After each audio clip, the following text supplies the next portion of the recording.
Assalamualaikum warahmatullahi wabarakatuh. Pada video kali ini saya akan melanjutkan materi seputaran TCNA yaitu failover dan load balance. Konsep failover dan load balance. Failover adalah mekanisme perpindahan otomatis dari sistem utama ke sistem cadangan ketika terjadi gangguan atau kegagalan pada sistem utama. Tujuannya menjaga layanan tetap berjalan, mengurangi downtime, meningkatkan availability sistem. Cara kerjanya, server utama aktif melayani pengguna. Sistem monitoring memeriksa kesehatan server. Jika server utama gagal, maka traffic otomatis dialihkan ke server backup. Contoh, web server utama mati, server cadangan langsung mengambil alih. Kalau database primary gagal, replika menjadi primary. Jenis failover yang pertama ada aktif pasif, yaitu satu server aktif, satu server standby. Lalu yang kedua, aktif-aktif. Jadi semua server aktif, jika satu gagal, server lain tetap melayani. Kelebihannya, high availability, downtime minimal, cocok untuk sistem kritikal. Kekurangannya, biaya tinggi, konfigurasi lebih kompleks. Load balancing. Load balancing adalah metode pembagian beban kerja atau traffic ke beberapa server agar tidak menumpuk pada satu server saja. Tujuannya meningkatkan performa, menghindari overload, mempercepat respon aplikasi. Cara kerjanya, load balancer menerima request pengguna lalu membagikan ke beberapa server backend. Algoritma load balancing yang pertama, round robin, request dibagi bergiliran, last connection, request dikirim ke server dengan koneksi paling sedikit. Lalu IP hash, yang keenam, berdasarkan IP pengguna. Yang ketujuh, weighted round robin. Yang ke-8, server dengan spesifikasi lebih tinggi mendapatkan beban lebih besar. Contoh, website e-commerce memakai 3 web server. Pengunjung dibagi ke semua server agar stabil saat traffic tinggi. Kelebihan, performa lebih baik, skalabilitas tinggi, distribusi traffic merata. Kekurangan, membutuhkan load balancer tambahan, konfigurasi dan monitoring lebih rumit. Oke teman-teman, di sini kita masuk ke peanut labnya. Lalu di sini saya sudah menambahkan 2 buah mikrotik. Lalu namanya juga sudah saya ganti, yaitu menjadi root ESP1 dan root ESP2. Lalu di sini saya juga menambahkan 1 buah network. Network ini saya milih yang Cloud-NAT teman-teman tipenya. Jadi dia mendapatkan IP kelas A teman-teman. Jadi sini coba kita klik si root ESP-nya teman-teman. Ini loginnya seperti biasa, username default, admin, lalu enter.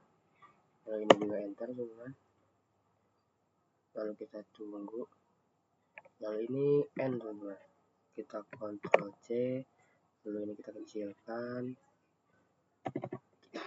Ini masih nggak bisa teman-teman. Coba kita ini lagi. Nah, ini sudah bisa. Kita ketik IP address string. Untuk si router ESP1 ini dia mendapatkan IP 137.57 teman-teman. Dia mendapatkan IP kelas A karena menggunakan Cloud-NAT teman-teman. Jadi di sini kita tuliskan aja biar gak lupa. 10.0.137.50.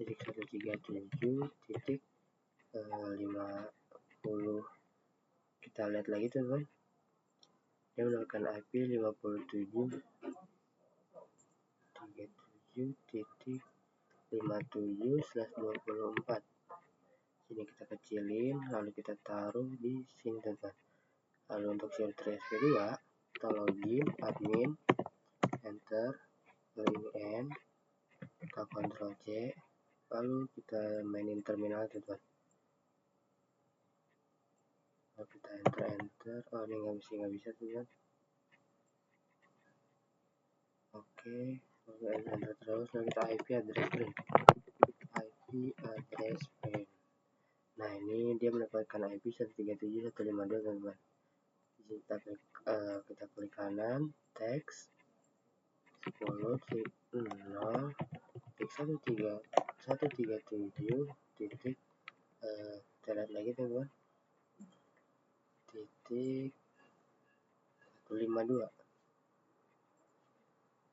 152/24. Sini kita geser, kita kecilkan lagi teman-teman. Kita kecilkan, lalu kita taruh sini teman-teman. Nah, sekarang kita akan masuk ke winbox teman-teman menggunakan kedua router ini, tapi kita tidak perlu connect to Roamon. Kenapa? karena kedua router ini itu sudah langsung menyambung ke internetnya teman-teman. Jadi kita masuk aja ke Winbox-nya. Oh ya, tapi sebelum itu jangan lupa untuk konekkan PC kita, PC kita dengan Pinet Lab kita teman-teman. Caranya seperti biasa, kalian ketik root 4, kalau masukkan network si ISP-nya itu 137.0, lalu sampai mas 255.255.255.255.0. Lalu di sini kita masukkan IP Pinet Lab kita teman 192.168.133.162, lalu kita enter. Nah ini ada informasi oke, berarti caranya sudah berhasil teman-teman. Nah ini kita minimize. Sekarang kita masuk lagi teman-teman ke Winbox ya. Jadi dia mendapatkan IP itu 54 teman. Kita refresh dulu teman, coba. Nah lalu di sini kita masukkan 10.0.137.57 teman-teman. Mohon maaf teman-teman, ini 57 ya, bukan 54 teman-teman. Nah ini sudah masuk. Kita masuk sekarang pada router satunya lagi, dia mendapatkan IP 157.10.0.137. Coba kita lihat lagi teman-teman.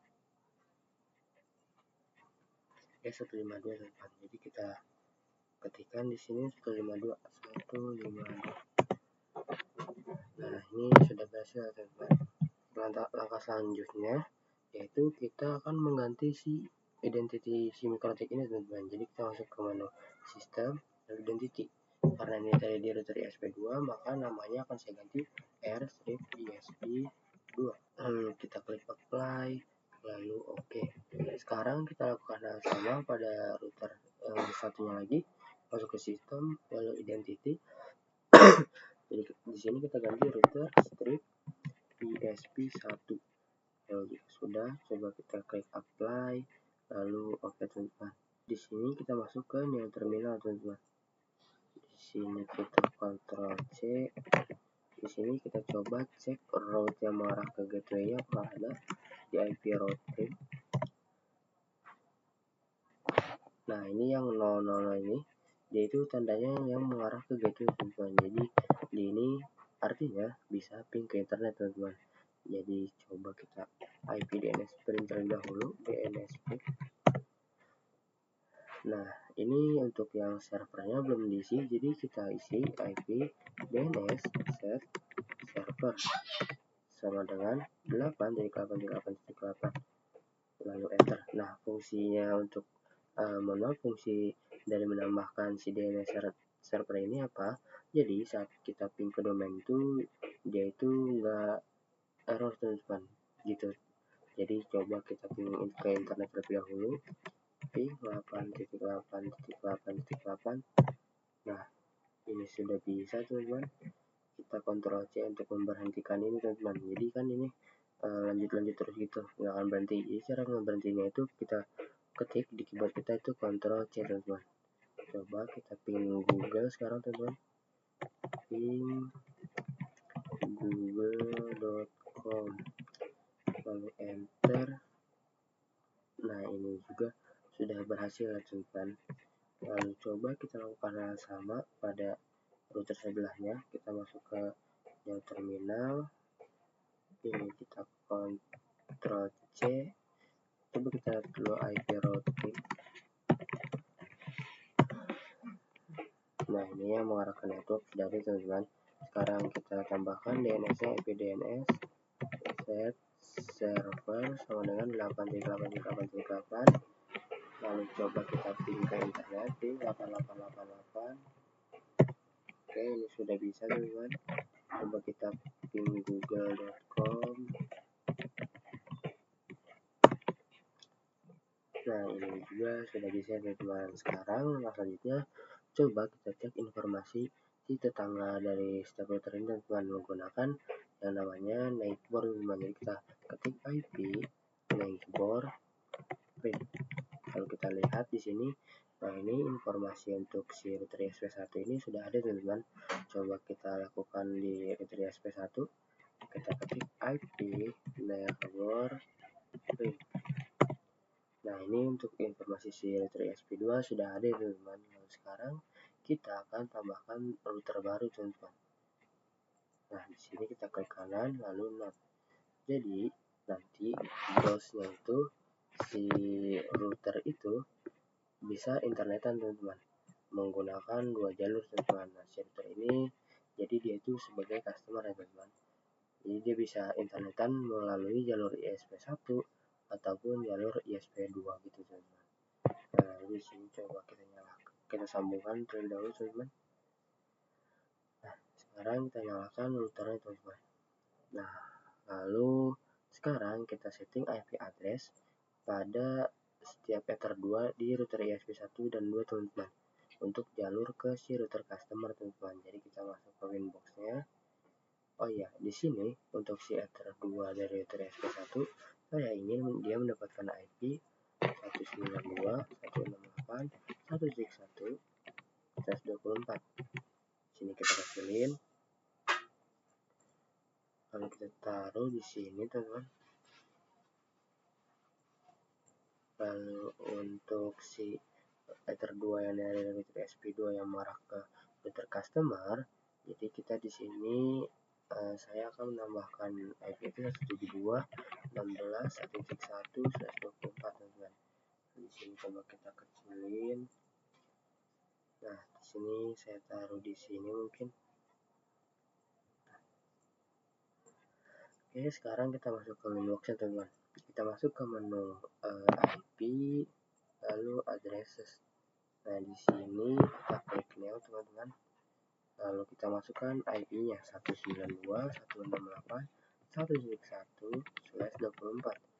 Interface-nya kita pilih ether 2, klik apply OK. Lalu kita lakukan hal sama, masuk ke menu IP lalu addresses. Di sini kita klik new.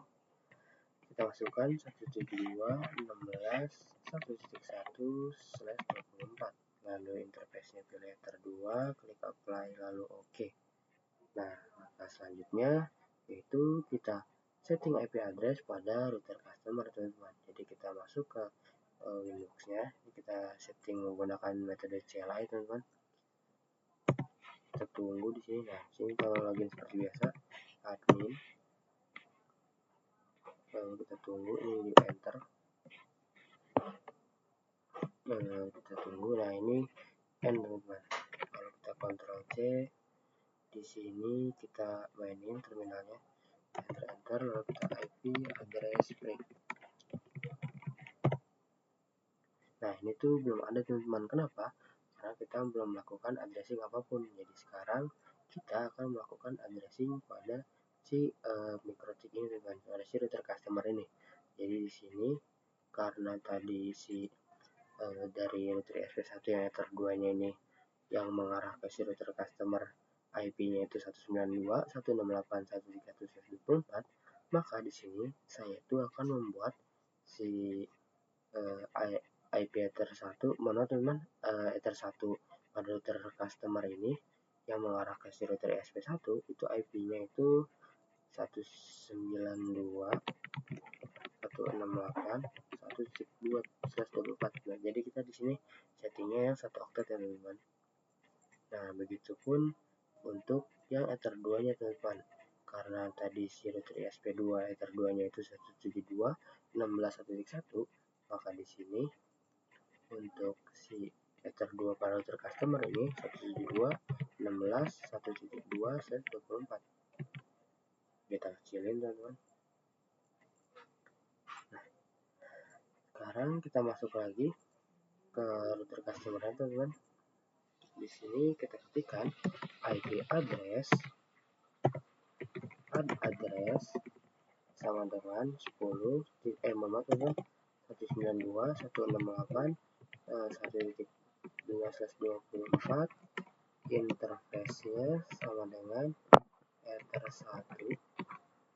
Kita enter lalu kita buat satu lagi teman-teman yang mengarah ke ether 2, IP address sama dengan 172.16.1.2/24. Lalu interface-nya enter 2. Lalu kita coba print. Oke, di sini sudah ada teman-teman. Lalu coba kita lihat informasi si router ESP1 dan 2 ini pada router customer.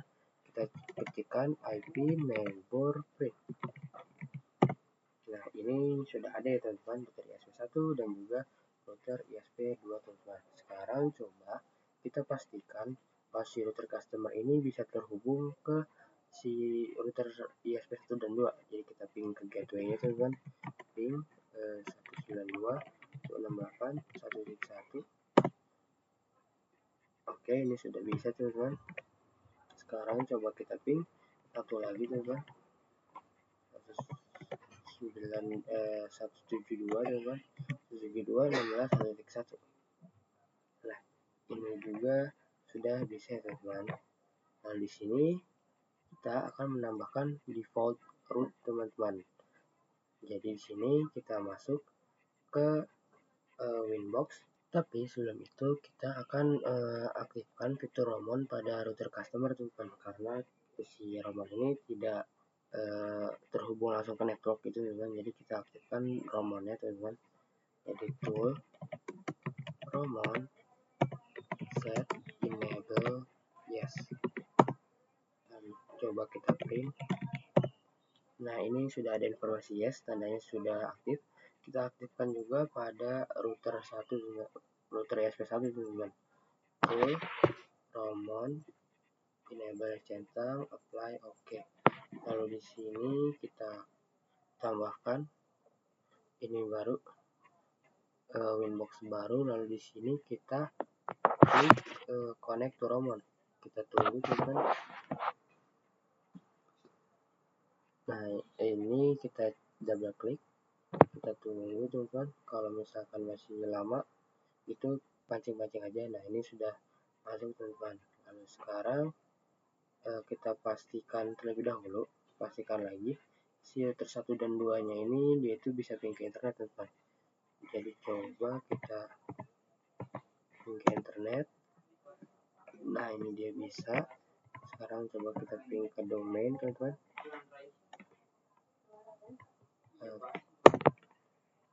Ini router 2 juga masih bisa. Lalu untuk si ESP1 coba kita ping ke domain teman-teman. Ping google.com. Nah, ini ping google.com. Oke, ini bisa. Coba kita ping 88. Nah, ini juga sudah bisa ya teman-teman. Lalu sekarang pastikan si router MikroTik ini bisa internetan teman-teman. Jadi di sini kita akan konfigurasi si default rootnya teman-teman. Jadi kita di sini aktifkan firewall NAT dulu teman-teman di router ESP1 dan 2. Jadi kita masuk ke menu IP, lalu firewall. Di sini NAT-nya kita klik, lalu kita klik new. Chain-nya SRC NAT, lalu out interface-nya pilih tersatu, lalu action-nya karena kita pengen keluar ke internet, jadi kita pilih yang masquerade. Kita klik apply, lalu oke. Kita lakukan hal sama pada si ini teman-teman, router ESP2, masuk ke IP, lalu firewall, lalu NAT. Kita klik new, chain SRC NAT, out interface-nya tersatu, action-nya kita pilih yang masquerade teman-teman. Apply, lalu oke. Sekarang kita konfigurasi default root pada router customer teman-teman. Jadi di sini kita masuk ke menu IP, lalu routes teman-teman, IP lalu routes. Di sini klik ini kan sudah ada nih teman-teman yang mengarah ke network 1.0 dan 1.2.1.16.1.0 teman-teman. Jadi kita tambahkan yang 000 itu teman-teman. Kita klik new. Nah, karena di sini itu terdapat dua jalur teman-teman, jadi di sini kita tambahkan dua ya teman-teman, yaitu si 1.1 192.168.1.1 dan 172.16.1.1 teman-teman. Jadi di sini kita masuk lagi ke router customernya, di ST address-nya karena IP network itu banyak, jadi kita 00 aja teman-teman. Di sini kita ketikkan 192.168.1.1, tidak perlu pakai prefix. Lalu di sini kita klik apply, lalu OK. Kita tambahkan satu lagi teman-teman, yaitu yang 172.16.1 teman-teman, yaitu jalurnya si ESP2. Jadi kita masuk lagi di sini, filter customer, kita klik new, lalu gateway-nya kita isi 172.16.1.1, lalu distance-nya kita isi 2 teman-teman. Ini fungsinya apa nanti akan saya jelaskan teman-teman. Kita klik apply, lalu oke. Nah di sini informasinya static, tenang aja teman-teman. Kenapa static? Karena si file overload ini kan konsepnya itu aktif 1 lalu backup 1, jadi gitu teman-teman. Nah sekarang coba kita ping filter customer-nya ini ke gateway-nya teman-teman. Coba kita ping nah terminal, Ctrl C, ping 192.168.1.1, lalu kita enter. Nah ini sudah bisa ya teman-teman. Nah sekarang coba kita IP route print, kita cek apakah di sini sudah ada. Nah ini sudah ada teman-teman. Yang S itu artinya static, yang AS itu artinya aktif static teman-teman. Ini sudah ada ya teman-teman, yang tadi kita tambahkan ya teman-teman. Nah sekarang kita ping 88 teman-teman untuk mengecek apakah si router customer ini sudah bisa ping ke internet atau belum. Ping 8.8.8.8. Nah ini sudah bisa teman-teman. Lalu di sini coba kita ping domainnya teman-teman, ping google.com. Oh mohon maaf teman-teman, ini tidak bisa. Kenapa? Di sini kita lihat apakah si DNS kita sudah ditambahkan atau belum. Ini DNS print. Nah ini untuk yang servernya masih kosong teman-teman. Ya di sini kita tambahkan IP DNS set server sama dengan 8.8.8.8. Lalu coba kita print. Nah ini sudah ada. Coba kita ping ke Google teman-teman.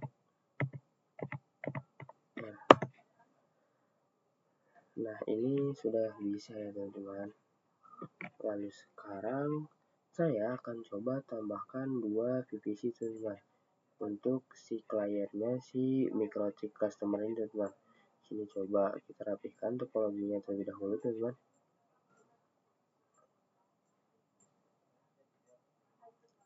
Oke.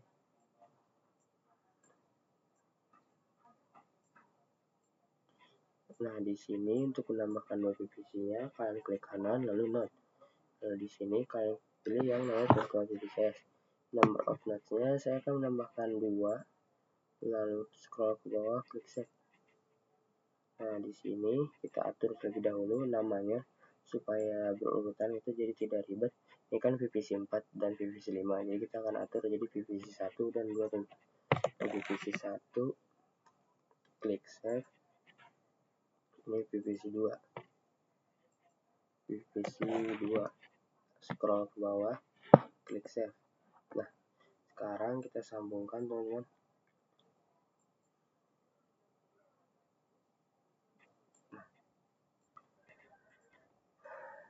Nah, sekarang karena si VPC 1 dan 2 ini dia memiliki 2 interface, yaitu Ether 3 dan Ether 4, saya akan menggabungkan kedua interface ini dengan yang namanya itu bridge teman-teman. Jadi sini kita masuk ke router customer.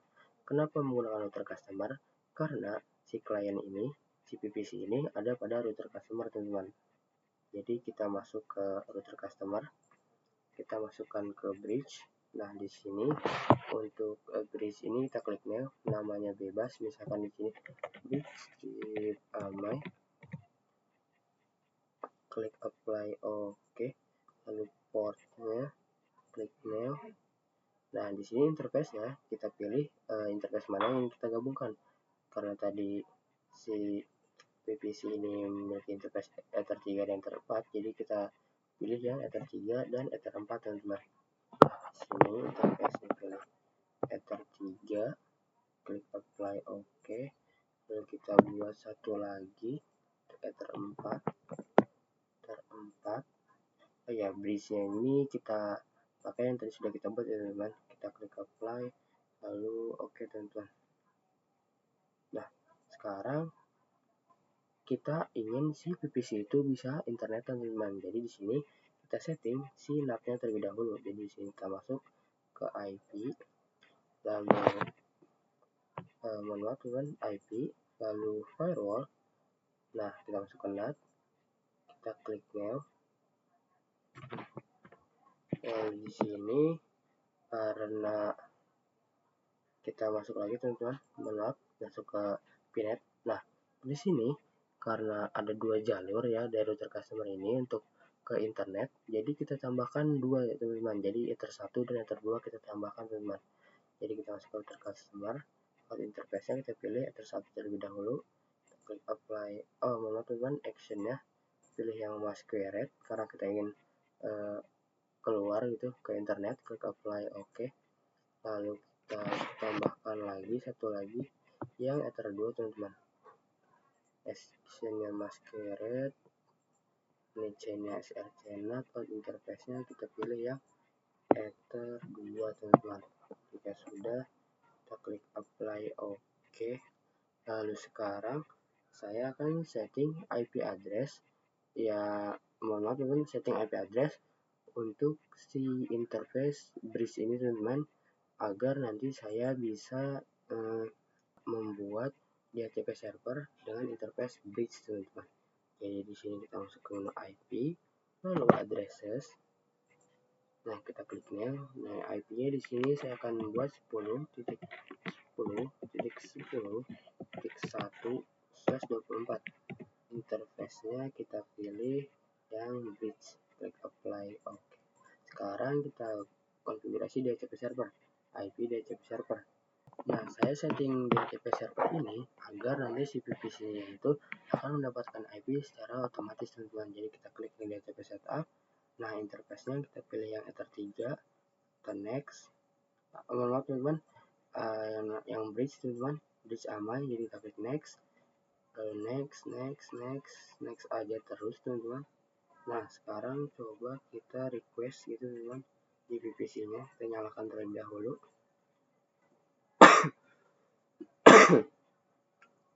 Sekarang kita coba klik si PVC-nya, coba kita IP DHCP. Kita lihat apakah sudah bisa. Nah, ini sudah bisa teman-teman, informasi Dora. Coba kita lakukan hal sama pada PVC 2, kita ketikkan IP DHCP, enter. Nah, ini sudah bisa teman-teman. Sekarang coba kita cek apakah si PVC ini bisa ping ke internet, ping 8888.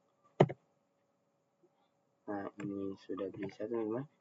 Lalu coba PVC 1 apakah sudah bisa ping 8.8.8.8. Nah, ini juga sudah bisa ya teman-teman. Sekarang coba kita trace 8.8.8.8. Nah, fungsi trace ini adalah melihat jalur teman-teman. Nah, di sini dapat kalian lihat sendiri itu jalur-jalurnya teman-teman. Nah, oke. Sekarang yang kita lakukan adalah akan melakukan konfigurasi file over teman-teman.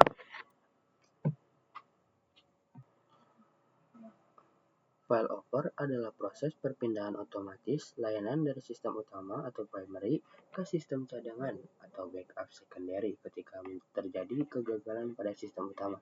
Tujuan utamanya adalah menjaga layanan tetap berjalan tanpa gangguan besar atau high availability. Cara kerja file over yang pertama, sistem utama bekerja normal.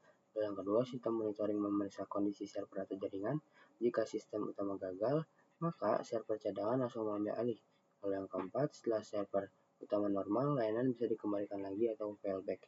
Komponen failover yang pertama ada primary server, server utama yang melayani pengguna, secondary atau backup server, lalu server cadangan, health check atau monitoring, mengecek apakah server utama masih aktif, automatic switching, lalu perpindahan otomatis ketika terjadi kegagalan.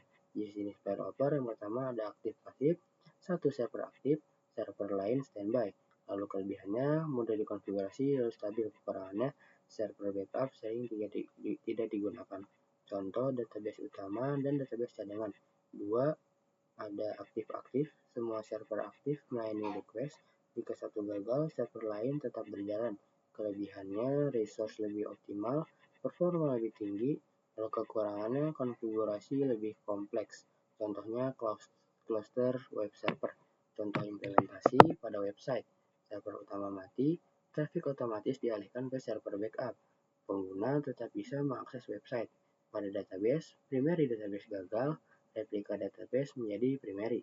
Pada internet atau jaringan, ISP utama putus, lalu router otomatis berpindah ke ISP cadangan. Kelebihan developer mengurangi downtime, meningkatkan availability, menjaga kontinuitas layanan, cocok untuk sistem penting. Lalu kekurangan developer, biaya infrastruktur lebih tinggi, membutuhkan monitoring, konfigurasi lebih rumit. Nah, di sini kita masuk lagi ke VNet Lab-nya, teman-teman. Nah, tadi kita sudah berhasil menambahkan 2 router di sini dan yang aktif adalah ISP1. Kalaupun kita aktifkan yang ISP2, kita masuk ke menu IP, ke MikroTik Customer, lalu kita masuk ke menu IP, lalu routes, teman-teman. Nah, di sini yang aktif itu yang ISP1, teman-teman. Kalau misalkan ISP2-nya kita aktifkan gitu, yang aktif digunakan itu tetap yang ISP1. Nah, bagaimana caranya kita menggunakan atau memainkan si failover ini, teman-teman? Kalau misalkan kita gunakan disable atau enable, saya rasa kurang leluasa, teman-teman. Jadi kita bisa leluasa dengan yang namanya parameter distance. Nah, apa itu parameter distance? Jadi dia itu mendeskripsikan nilai parameter routing yang diprioritaskan, teman-teman. Jadi semakin besar nilai distance-nya, maka semakin tidak diprioritaskan, teman-teman. Seperti itu. Jadi di sini saya akan gambarkan, saya akan menggunakan si ESP2 ini, teman-teman. Nah, maka distance yang ada di ESP1 saya buat lebih gede, teman-teman. Misalkan 10 mungkin. Kita klik apply, lalu OK. Nah, maka jalur internet akan berpindah ke ISP2. Jadi kita bisa bebas memilih jalur mana aja gitu, teman-teman.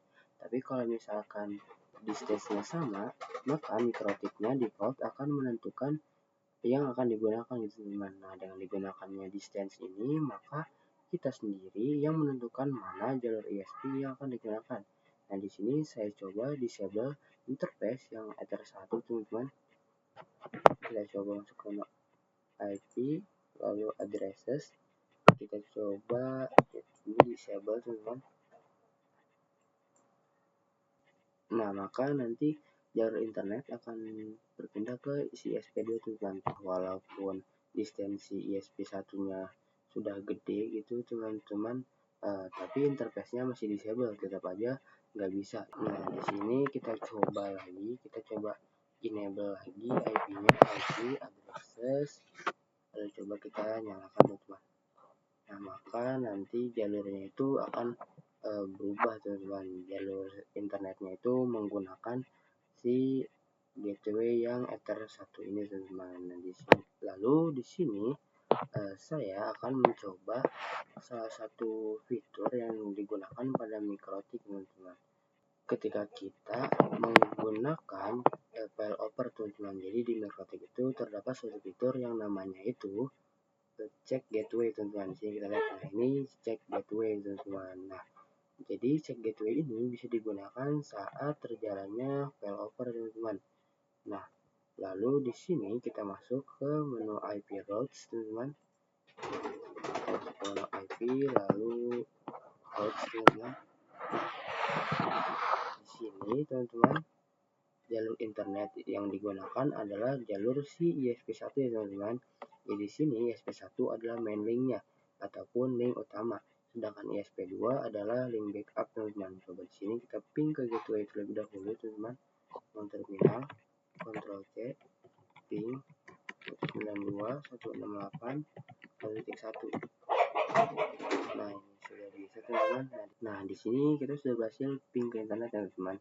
Nah, di sini misalkan ada kendala terdisable atau apapun itu, maka link ISP akan berpindah ke link backup gitu, teman-teman.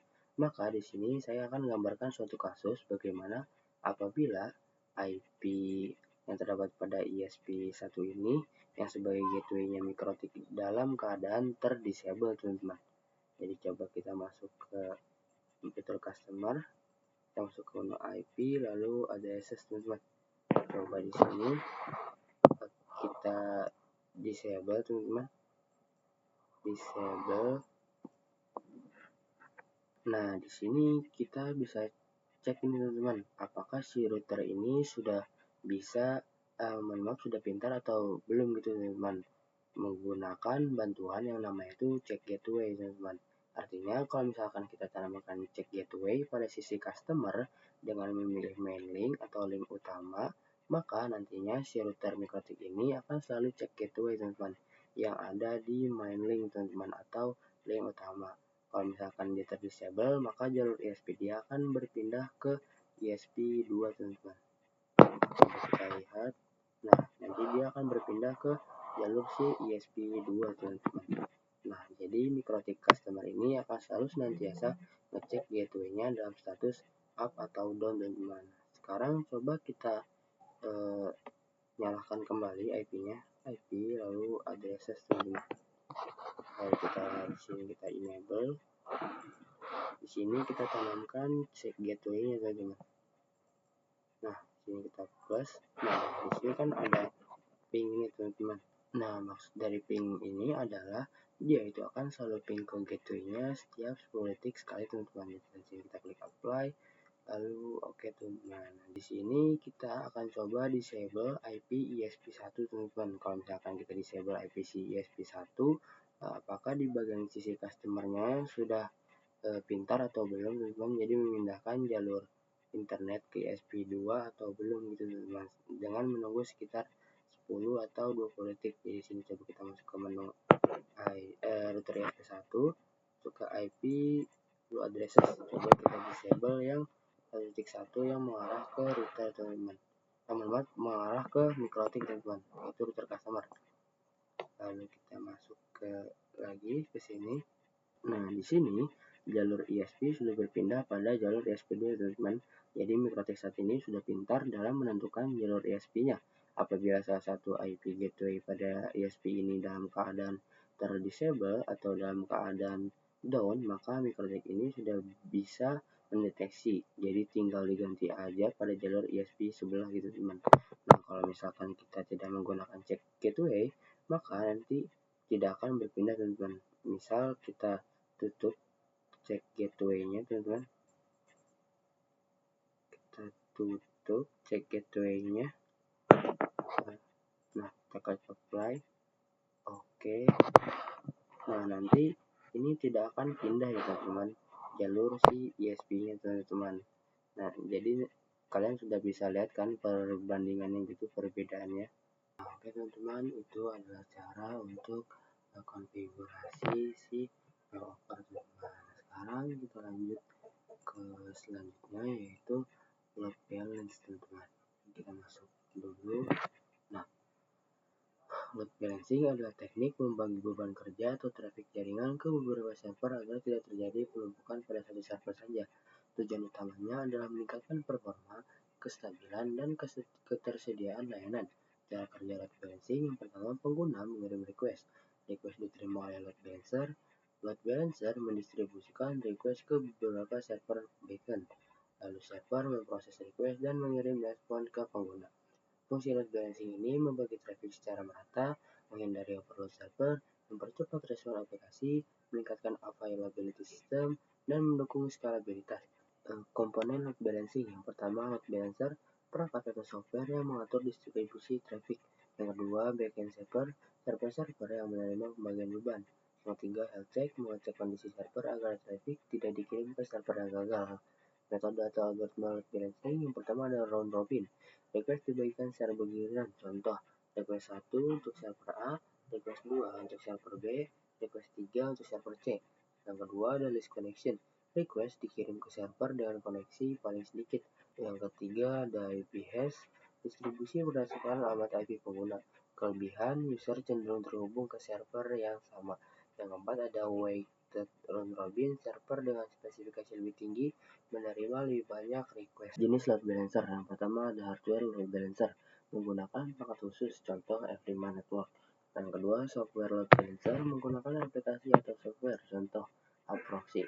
Yang ketiga, cloud load balancer, layanan load balancing dari cloud provider, contoh Amazon Web Service, Elastic Load Balancer, dan Google Cloud Load Balancer. Kelebihan load balancing, performa lebih cepat, traffic lebih stabil, skalabilitas mudah, mengurangi risiko server down, mendukung high availability. Kekurangan load balancing yaitu konfigurasi lebih kompleks, membutuhkan biaya tambahan, membutuhkan monitoring rutin. Contoh implementasi website e-commerce. Saat banyak pengunjung, load balancer membagi traffic ke beberapa web server. Website tetap cepat dan stabil. Di sini coba kita masuk lagi ke Winbox ya. Kita masuk ke router ESP1. Kita enable terlebih dahulu si IP yang ada di ESP1 ini, IP address. Lalu ini kita enable teman-teman. Lalu coba kita masuk lagi ke router customer teman-teman.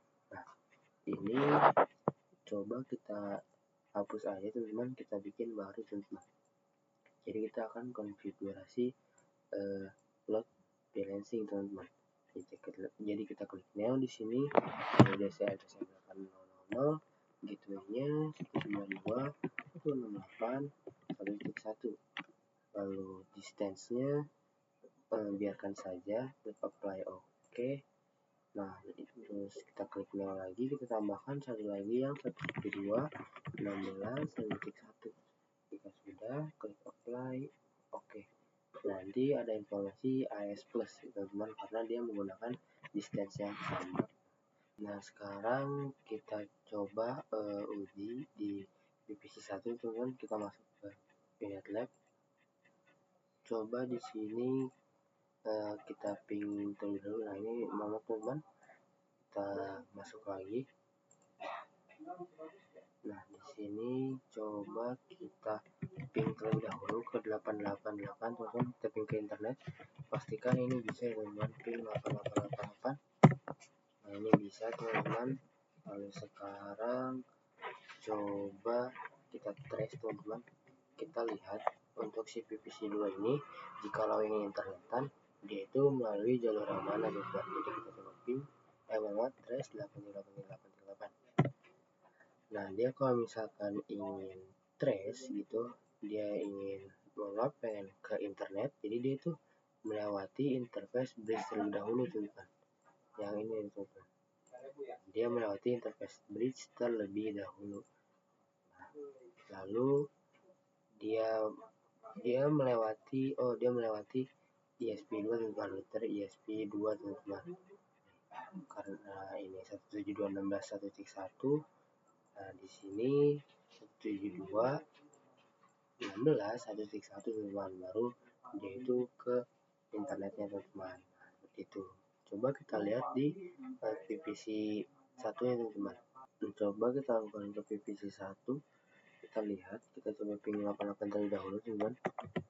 Ping 8.8.8.8. Nah, ini sudah bisa. Coba kita trace terus teman-teman. Kita trace di 8.8.8.8 ini teman-teman. Nah, dia kalau misalkan ingin internetan ke internet itu VPC1, dia juga menggunakan si ESP2 teman-teman, yaitu 172.16.1 teman-teman. Nah, coba kita trace google.com teman-teman. Google.com.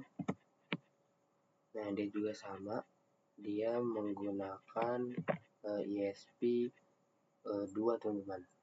Nah, jadi itu adalah cara untuk konfigurasi load balance teman-teman. Cukup mudah ya teman-teman. Jadi sekarang kita akan melakukan trace route teman-teman, baik dari segi router customer maupun dari si PPC teman-teman. Nah, kita coba dulu di si router customer teman-teman. Jadi kita masuk ke router customer. Lalu untuk si trace route ini, dia itu berada di menu tool, ini trace route teman-teman. Nah, di sini trace route-nya coba kita ping 888 dulu teman-teman. Lalu protokolnya ICMP, lalu coba kita start. Nah, jadi kalau misalkan dari si router ingin ke internet, dia itu melewati tadi itu ini teman-teman, si ESP2 teman-teman, yaitu 172.16.1.1 teman-teman. Nah, jadi coba sekarang kita lakukan trace ke Facebook teman-teman. Jadi di sini kita masuk ke ini ya terlebih ke command prompt, itu kita gunakan bantuan command prompt teman-teman. Di sini kita gunakan rumus ns lookup teman-teman, ns lookup lalu facebook.com. Nah, di sini IP address-nya itu 57.144.921. Nah, di sini kita copy, lalu kita masuk lagi ke customer. Ini kita paste. Nah, di sini protokolnya masih SMP. Kita stop dulu di sini teman-teman, baru kita start lagi teman-teman. Nah, jadi untuk si router ini jika dia pengen ping ke Facebook itu dia itu melewati si ESP ini teman-teman, ESP2 teman-teman. Nah, sekarang kita lakukan threshold pada segi VPC teman-teman. Jadi di sini kita masuk ke VPC-nya, VPC 1. Lalu coba di sini kita ping 88 terlebih dahulu. Ping 88, maaf mungkin karena tadi tes 888 sudah, mungkin kita langsung ping ke Facebook ya teman-teman. Ping, jadi di sini kita lihat IP Facebooknya itu 57.144.921, 57.144, 144, kita lihat lagi 192.1, 192.1, pastikan berhasil teman-teman. Nah, ini sudah berhasil teman-teman. Sekarang coba kita trace untuk si VPC ini. Dia kalau misalkan pengen ke Facebook itu dia melewati mana teman-teman. Nah, untuk si VPC ini dia melewati si router ESP2 teman-teman. Nah, coba kita menggunakan yang lain itu, kita coba menggunakan YouTube teman-teman. Jadi di sini kita ketik ns lookup youtube.com.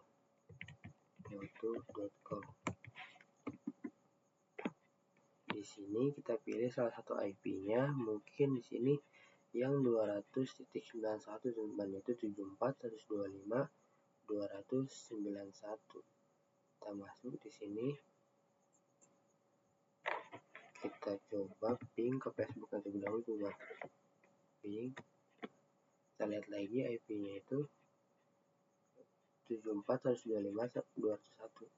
74, kita lihat lagi teman-teman, 74 125.291, 25.291. Lalu coba kita enter. Nah, ini sudah berhasil teman-teman.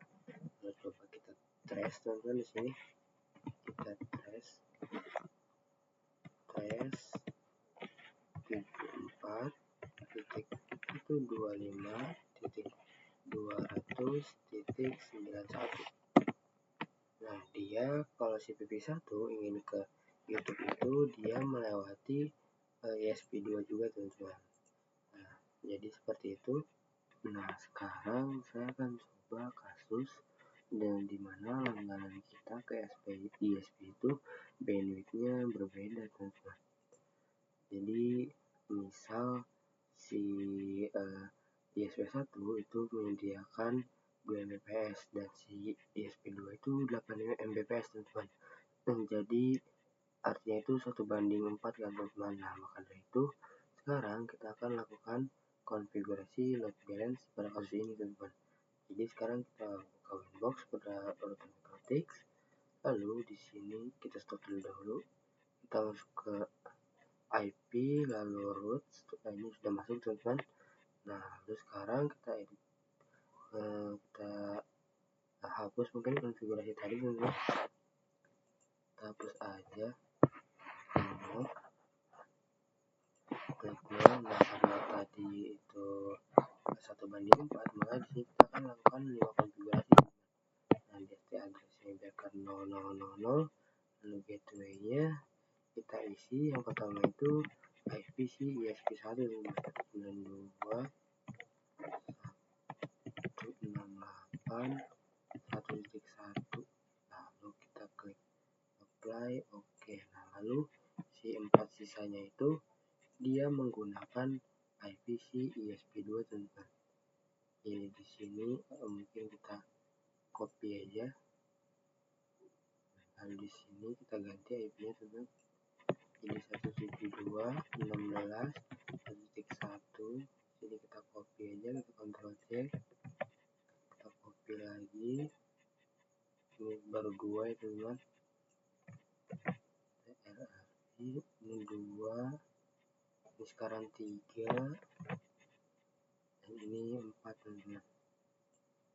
RRI, lalu kita apply oke, apply oke, apply oke, apply oke. Nah, jadi sekarang kita masuk ke new terminalnya teman-teman. Jadi di sini kita ke new terminal. Nah, kita Ctrl C, coba kita IP route print teman-teman. IP route print. Di sini untuk yang tadi kita konfigurasi sudah ada ya teman-teman. Jadi kalau misalkan kalian pengen lihat lebih detail, kalian bisa ketik aja IP route print detail. Nah, ini akan lebih detail teman-teman. Jadi karena tadi kita lebih banyak menggunakan IPCS ESP2, maka nanti yang akan banyak digunakan itu si ESP2 teman-teman. Jadi kalau misalkan kita akan uji coba teman-teman, di sini kita masuk ke tool, lalu ke trace route teman-teman. Nah, di sini coba kita pilih 888 teman-teman. Coba kita start. Nah, dia masih menggunakan si ESP2 teman-teman. Sekarang coba kita ping ke YouTube teman-teman. Kita lihat IP-nya. Ini sini coba kita copy aja biar cepat. CTRL-C. Lalu masuk lagi ke Winbox-nya teman-teman. Sini coba CTRL-V. Lalu protokolnya SMP kita start lagi. Nah, ini dia menggunakan si ESP2 teman-teman. Nah, sekarang coba kita lakukan trace route pada si VPC-nya teman-teman. Jadi sini kita masuk ke VPC-nya. Kita coba ping 88, ping 838. Nah, ini sudah berhasil. Lalu kita trace route, kita trace 83838.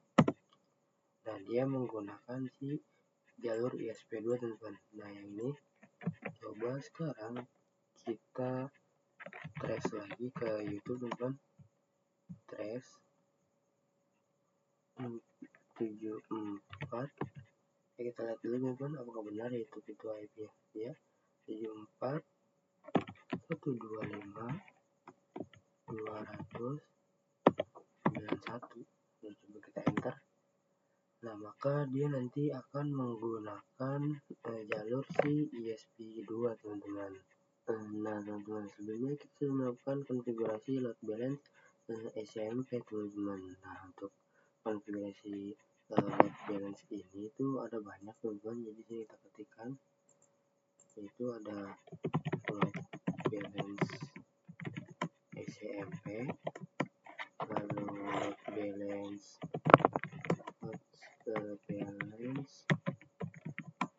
row terus, lalu juga ada load balance manual teman-teman. Nah, kita kan sudah melakukan SMP teman-teman. Jadi sekarang kita akan melakukan konfigurasi route rules teman-teman. Nah, konfigurasi route rules itu adalah dia itu akan bekerja dengan sistem SRC address, teman-teman. Nah, maksudnya itu, jadi kita bisa mendefinisikan nih, teman-teman. Misal untuk si PVC1 dia menggunakan ISP1 dan PVC2 dia menggunakan si ISP2, teman-teman. Nah, itu bisa dengan metode root rules, teman-teman. Lalu sekarang kita masuk ke winbox-nya, teman-teman. Kita masuk ke router mikrotik, lalu kita disable terlebih dahulu semua konfigurasi tadi, teman-teman. Disable. Lalu sekarang kita lakukan konfigurasi ini, teman-teman, root rules. Jadi dia itu berada di routing, lalu di rules, teman-teman. Lalu di sini kita klik new. Nah, SRC address-nya kita isikan dengan IPv1, teman-teman. Oh ya, tapi sebelum itu kita masuk dulu ke ini ya, teman-teman, ke panggilannya. Nah, di sini kita harus membuat IPv6 ini secara statik, teman-teman, agar nantinya si ini konfigurasi itu tidak berantakan, teman-teman. Jadi untuk si PVC1 saya akan membuatkan IP itu 10.10.10.11/24, teman-teman. Lalu untuk si PVC2 kita setting yang 1 oktet, teman-teman, yaitu 10.10.10.10.10.12/24. Lalu di sini kita kecilin, teman-teman. Kita taruh di sini, teman-teman. Di sini coba kita matikan terlebih dahulu DHCP servernya, teman-teman. Kita masuk ke router mikrotik, IP DHCP server.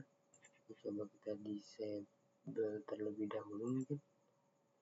Nah, lalu di sini kita masuk lagi ke panggilannya.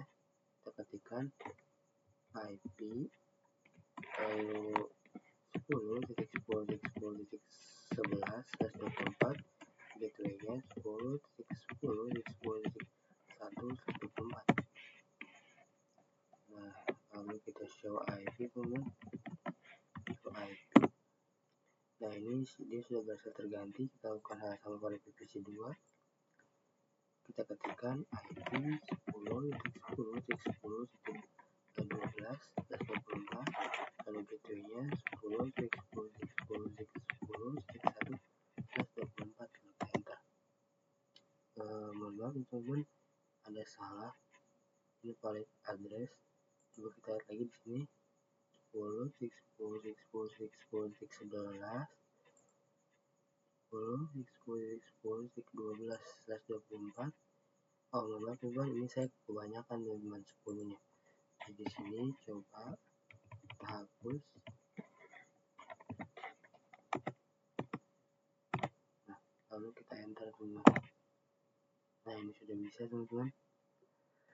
Nah, coba kita show IP. Nah, ini sudah bisa ya, teman-teman. Lalu sekarang kita masuk lagi ke router customer-nya. Lalu untuk si konfigurasi si root rules ini, load balance root rules, tadi saya sudah kasih tahu dia itu berada di menu routing lalu rules, teman-teman. Lalu di sini kita klik new, SRC address-nya kita isi IPv1 terlebih dahulu, itu 10.10.10.10.1 tidak perlu grafik, teman-teman. Nah, lalu nanti saya akan menambahkan tabel yang baru, teman-teman. Nah, apa sih tabel ini? Nah, tabel ini dia tuh artinya itu mendeskripsikan ketika ada paket dari IP, maka si router mikrotik akan lihat di routing table pada tabel si PVC1 ini, teman-teman. Nah, jadi sekarang kita tambahkan dulu nih tabelnya. Ini kan baru ada main ya, teman-teman. Jadi cara menambahkan tabelnya itu kalian masuk ke routing lalu tables, teman-teman. Sini kalian klik new. Namanya saya buat misalkan PVC1, PVC strip 1. Lalu kita klik apply lalu OK. Teman-teman, ini kita centang, apply, OK. Lalu kita klik new lagi. Ini kita buat PVC2, teman-teman. Centang feed-nya, klik apply lalu OK. Lalu di sini coba kita lihat. Nah, ini kita pilih yang PVC1, teman-teman. Lalu kita klik apply OK. Lalu kita buat juga untuk si PVC2. kita masukkan IP-nya 10.10.10.12, lalu tabelnya pilih VPC2 apply. Oke. Mohon maaf teman-teman, coba kita lihat. Nah, ini saya melakukan kesalahan teman-teman.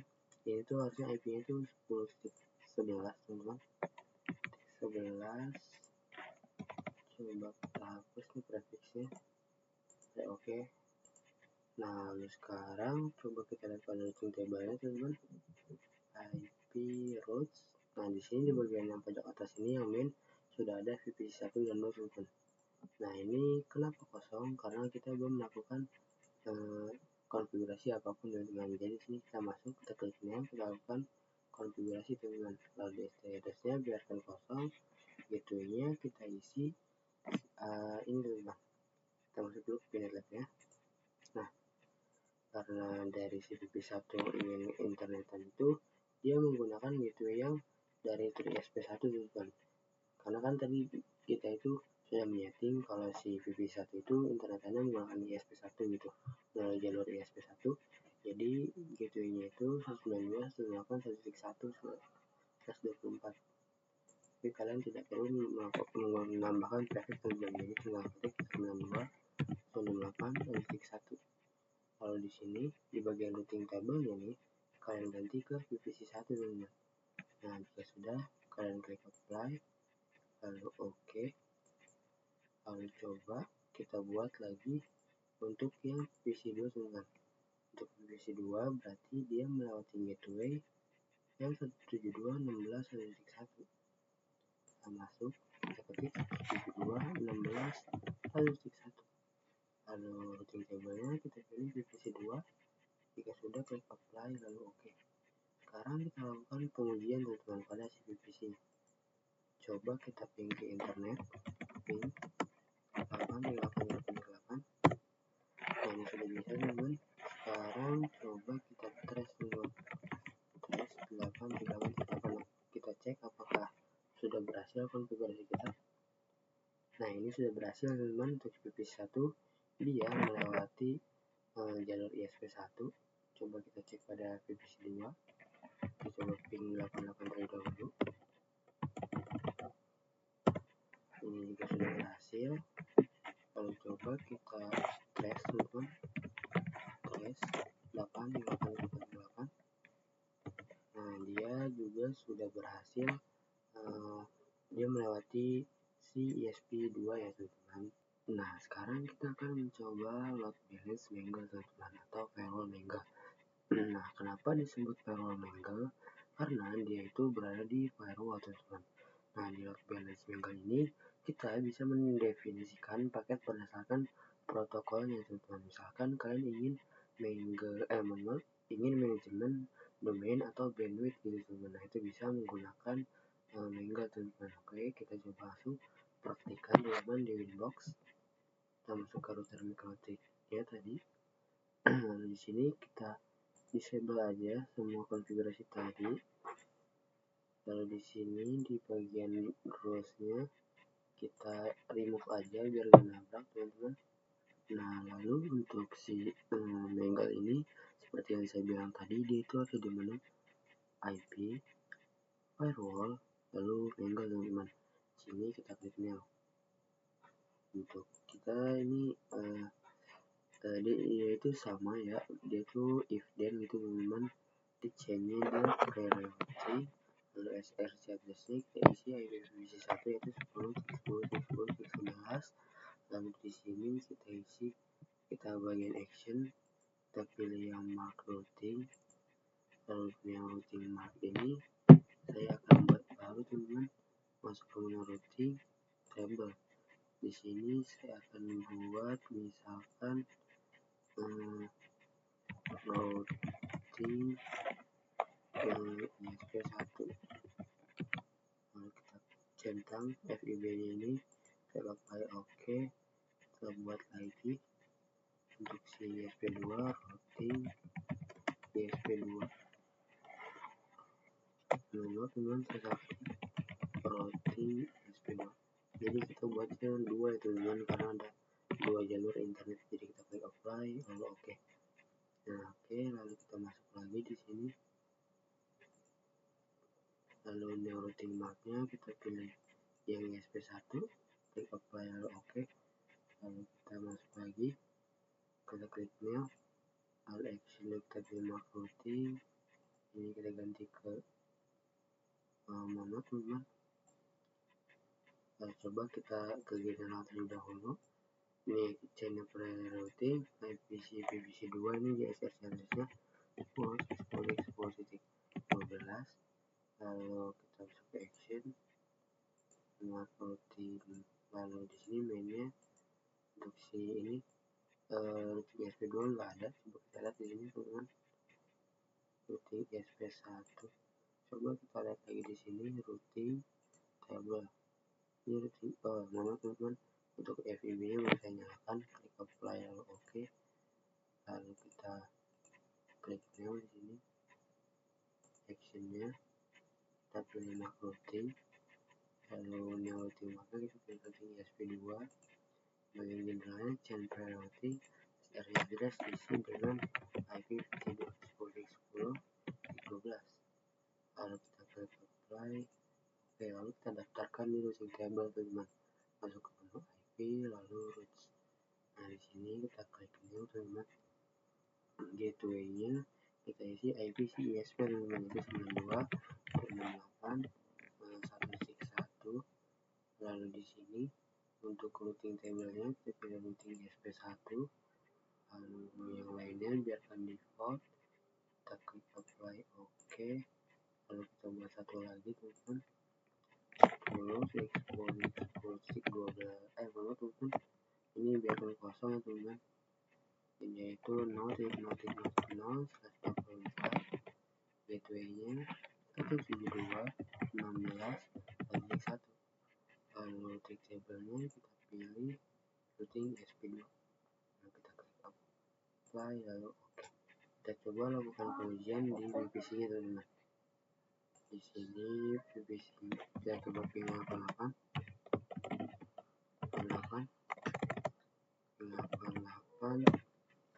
Nah di sini dia bisa teman-teman, coba kita tes 8. Nah dia melewati ini ya teman-teman, si gateway tadi kita sudah berhasil teman-teman. Lalu coba di VPC 2 kita coba ping 88 terlebih dahulu.